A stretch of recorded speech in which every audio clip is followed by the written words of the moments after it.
Hi hello ಎಲ್ರಿಗೂ ನಮಸ್ಕಾರ.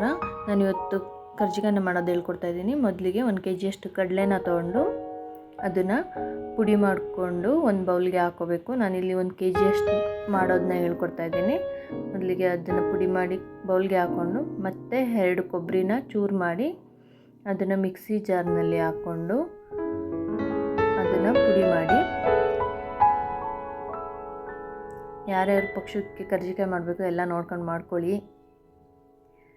ಅದನ್ನು ಪುಡಿ ಮಾಡಿ ಅದನ್ನು ಮತ್ತೆ ಕಡಲೆನ ಪುಡಿ ಮಾಡಿ ಹಾಕಿರ್ತೀವಲ್ವ ಆ ಬೌಲ್ಗೆ ಹಾಕಿ, ಮತ್ತು 1 kg ಸಕ್ಕರೆ 1 kg ಸಕ್ಕರೆನ ಹಾಕಿ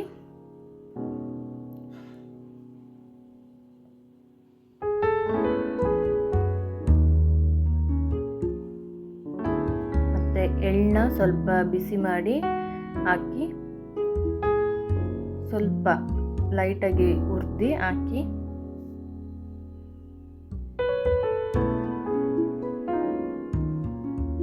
ಅದಾದಮೇಲೆ ಅದನ್ನು ಚೆನ್ನಾಗಿ ಮಿಕ್ಸ್ ಮಾಡ್ಕೊಳ್ಳಿ.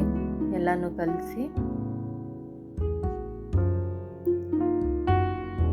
ಕಲಸಾದ್ಮೇಲೆ ಒಂದು ಸೈಡಲ್ಲಿ ಮೈದಾ ಹಿಟ್ಟು ಸ್ವಲ್ಪ ಎಣ್ಣೆ ಹಾಕಿ ಚಪಾತಿ ಹಿಟ್ಟಿನ ಅದಕ್ಕೆ ಕಲಸಿ ಅದನ್ನು ಲಟ್ಟಿಸ್ಕೋಬೇಕು. ಅದನ್ನು ಲಟ್ಟಿಸ್ಕೊಂಡು ಚಪಾತಿ ಸ್ವಲ್ಪ ಚಿಕ್ಕದಾಗಿ ಪೂರಿ ಅಗಲಕ್ಕೆ ಮಾಡಿಕೊಂಡು ಕರ್ಜಿಕಾಯಿದ್ದು ಶೇಪ್ ಬರುತ್ತಲ್ಲ ಅದಕ್ಕೆ ಹಾಕ್ಕೊಂಡು ಆ ಪೆಟ್ಟಿಗೆಗೆ ಹಾಕ್ಕೊಂಡು ಪ್ರೆಸ್ ಮಾಡಿ ಕರ್ಜಿಕಾಯನ್ನ ಮಾಡ್ಕೊಳ್ಳಿ. ಅದಾದ ನಂತರ ಎಣ್ಣೆಯಲ್ಲಿ ಹಾಕಿ ಅದು ಸ್ವಲ್ಪ ಗೋಲ್ಡನ್ ಕಲರ್ ಬರೋವರೆಗೂ ಬೇಯಿಸಿ. Thank you.